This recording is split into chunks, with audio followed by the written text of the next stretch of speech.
What is up, everybody? Welcome back to the channel, guys. I got a one hell of a story, and you guys need to strap in because this is freaking amazing. When I say it's amazing. But real quick, how this came about: we were at Holly Ford Fest, and a gentleman came up and talked to me and said, "Hey, I've got a car that might interest you." And we talked a little farther, and we're talking celebrities. Mega names in the Ford industry. So anyway, made a little trip. We're about to head in here and see what this car is.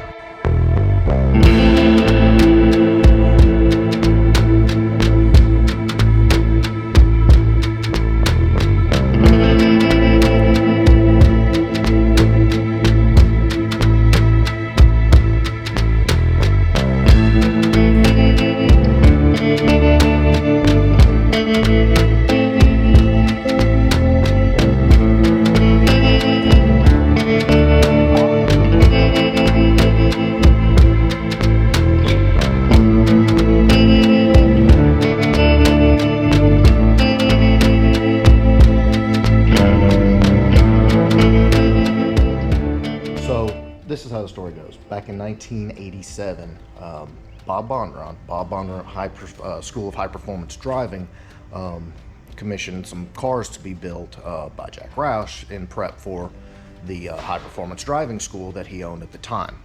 The cars, I don't have all the information as far as what was done to them at that point. I'm going to say a very minor cage, possibly subframe connectors, upgraded brake parts, something like that. Nothing major. And safety equipment. So fast forward to 1993, Hal Baer of Baer Brakes purchased 4 of those cars, and he purchased them for what was called the Pro Search Series. And essentially what the Pro Search Series was to allow new talent drivers into, try and give them a way to get out there and show the world what they can do. So he bought 4 of those Bob Bondurant's cars, and at that point he turned them into full-blown race cars, and I mean full-blown race cars. So he had the cars for several years, and ended up selling them in 1996. So in 1996, the 4 cars were purchased by Celine and another race investor / sponsor. So at that point, the cars were used for different track events, all kinds of different events. And the cars were also driven by Tim Allen and his wife, Steve Celine, Liz Celine, and did all kinds of various different things throughout that time. And up until 2002, when the car was sold and nobody really heard anything else about it. All right, guys, so now I want to introduce the owner of this car, Robert McGowan. Dude, this is a heck of an opportunity. So we've kind of got a little of a back history on the car. But the interesting story about how you found this thing. It's wild. So fill me in on that one. Well, I got a phone call from a friend of mine, and he told me that it was in Georgia at a Lamborghini dealership of all the places. It was a high-end Porsche Lamborghini Ferrari.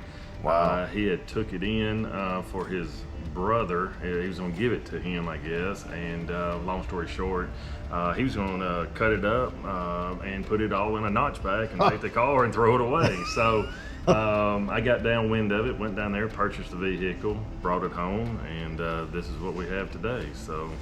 So at the point when you went to buy the car, did you have any idea the history on this car? I knew a little bit about it. The guy that had reached out to me that had said the car was down there told me to look at it and make sure it was the car that we were searching for at the time, and it was, and I was happy to have it, and here we are. Yeah. So the amazing thing is, like, you had a bit of an idea of what you had, but you didn't have the whole, like, you didn't know exactly how deep it went. I knew it was a Bob Bondurant car. I knew Jack Roush had prepared it. Obviously, he did all the school cars in '87. Steve and Tim and all that came into play after the fact, obviously. Didn't have a lot of proof up until about 30 days ago. All the paperwork is out now. It's been flooding in. Man, it's been unreal. It has. We have original photos of the car now at Steve's race shop. All the the bill of sales and where things went and how Bob sold them, and it's been great. It has, and we've been blessed to have somebody that has went out and and chased this stuff down. So because I'd been looking for a year and found nothing, so here we are. And it's wild because all the documentation of this is all pre-internet, so I mean you really have to dig deep to find what you found, and I gotta say it's amazing that if this car could talk, you know what I mean? Yeah, lots going on here. Jeez. I'm not real sure there's other Mustangs out there that's had as many hands, the history of Ford on one car. Carroll Shelby had their own stuff, but to have Bonnarant, Jack Roush, Steve Sling, Tim Allen, Hal Baer, Ron Johnson winning 2 championships with it. I mean, it's like, that's a who's who of Ford performance, in this era. It is. And it is. I mean, you can't top that. And it's been lost, since I guess 2002, really. Yeah, All right, so what's happening right now is, and I'll throw a picture on the screen here, is Robert's totally remaking the original decals from, when it was on the track back in the day. And this was a track car. This is amazing. So if you're wondering what it's like under the hood, and it's a Windsor 351 Ford Motorsport block. Yep, aluminum heads. Very, very nice. And it's power steering. I mean, you can tell this was a race car. The fire suppression system, all of that is still on it. Got all the brake cooling ducts. I mean, this is real deal right here. You got your oil cooler, and I mean, wow. Yeah, you could actually see, and there's several places where you can see the orange from the Bob Bondurant, and I'll throw a car up here on the screen so you can see what the Bondurant cars look like if you're not familiar with them. But this is race car stuff right here. Absolutely amazing. Got the grates there, and so the car actually started life as a 1987 GT, and then, from your knowledge, when Celine bought the car in '96, they kind of did it over, because all the Celine cars were LXs, obviously. So they changed it and made it into an LX so it would accept the Celine style body kit. But when it was a Bondurant car, it was essentially, it was a GT, how the car started life, which is super interesting. I'm a nerd for this. Absolutely. But yeah, so you said this engine was rebuilt by Celine in '02, right before they sold it. They did it in 2000 and sold it in 2000. Okay. Yeah. And it's not been raced since. This is the way it left. So it's the original paint, the original wheels, pretty much everything is still like it was when it left the track. And guys, if you know the Bondurant cars, those are the wheels. They run those all the way through the SN95 years, maybe up into the Edge years. I'm not sure, but these wheels were actually black when you got them, and you had them refinished, and sure do. They look great. Got the big brakes on it. It's amazing. So inside is where things really start to get race car. I mean, the cage in this thing is extremely elaborate, and this was done by Hal Baer, to the best of our knowledge. To our knowledge, yep. That's who So did it after Jack Roush did it for the school. You can see how the doors were totally gutted so that the cage could protrude into there. There's your side crash bars. But this was after Bondurant. Bondurant didn't get that crazy as far as the prep for his high performance school. But you can see the dash is essentially a shell. Got everything you needed for racing and stuff like that. Fuel ignition. Ford Motorsport, all the gauges. Yes. Stutter bar, everything.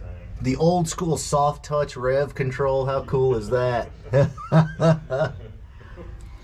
Wow. And then just Yeah, the cage is extremely elaborate. Obviously, SCCA spec.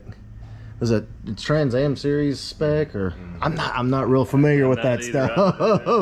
I'm thinking it is, but I mean it's serious. But you can tell, you can see more orange, and then of course you got the safety nets and all that. Lexan on the rear glass, and this is one of the most interesting parts of the car because no one's really seen this. it's made out of aircraft aluminum. Yeah, it's, and as you can see, adjustable. You can adjust the downforce depending on what you're doing. Very interesting. Then also we don't have any information of what these holes were for. But obviously that's the blue oval over there, but it wouldn't have been on there. It wouldn't have fit. Right. Whatever that is. So there was some sort of additional spoiler, or it was removed to prototype something or other. Yeah, trying to hold it to the track or something. Yeah, I'm not real sure. So you come over here, then of course fuel safe cut in here, and then as you can see it, the whole back area is isolated per safety specs for the fuel cell, and they even trimmed the quarter glass, which they didn't have to, but hey, why not? But just saying, it's just loaded with detail, and again you can see the orange right there from when it was a Bondurant car. And with the door locks. Yeah, door locks are gone. To do that, yeah. And you can see, guys, this car isn't like a showpiece. This is an actual race car, and it still wears all the bumps and bruises and everything that you know, that it got from its life on the track. And that's what gives this car amazing character. Absolutely amazing. Yes. Just amazing. Yes, I mean, like, you can see all the scrapes and stuff on the spoiler, and this is real Celine stuff. I mean, this is pretty amazing. You can see that it looks like they've knocked it off a few times and tried to put it back on in the pits. Try to find a new hole. And then there's your brake cooling ducts through there.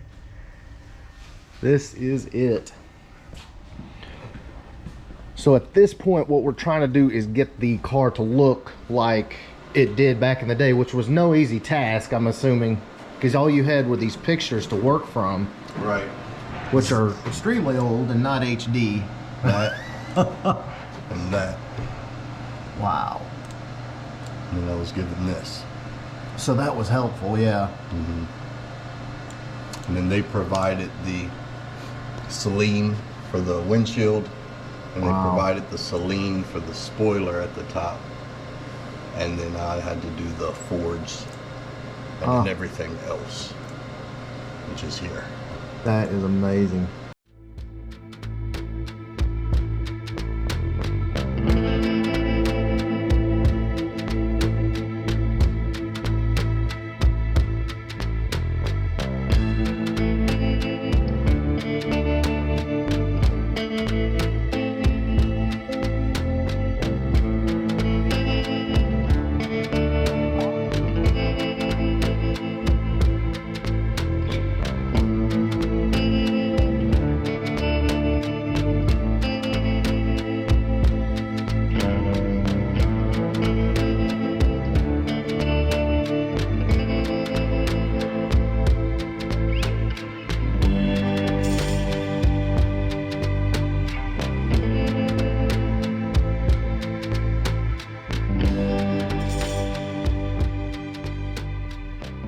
Yeah, we're definitely splitting hairs, but that looks like money right there. I mean, that's, yeah. You can see this one kind of. it's gonna be. Bam. Gotcha. It should be fully lettered up then. Yeah, I can't wait. See that picture? Show that picture again one more It's time. exciting. Yeah. So as you can see, we've got it. Page Maga. Page Maga there. In there. Yes. It looks like a freaking 90s race car again, isn't it?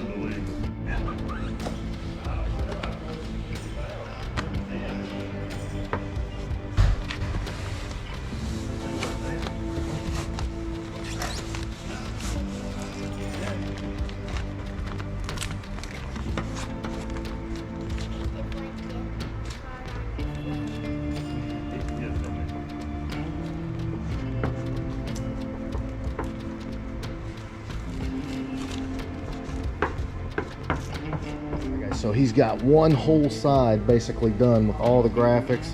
And Robert's son, Dallas, what do you think of the race car? You like the race car? Pretty cool, isn't it? You need to go drive it, don't you? Not just yet. You got a few years before you hit that clutch pedal. But man, what an amazing transformation. Actually, it looks like 90s race car again. Amazing. Just the amount of effort it took to, Does it look the same? I mean, yeah, the amount of effort it took from that picture. And there's other stickers that we can't make out, but incredible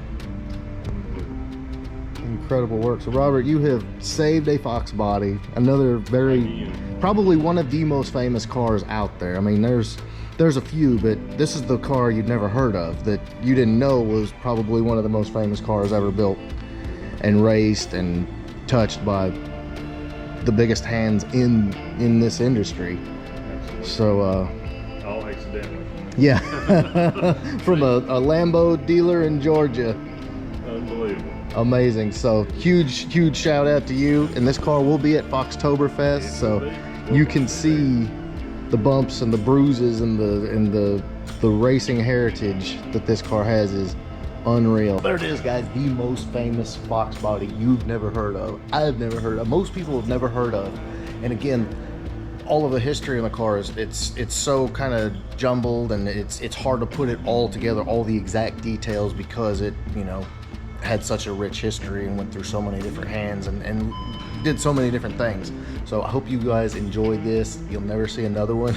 But if you did, big thumbs up. Make sure you smash that subscribe button. Catch you on the next one.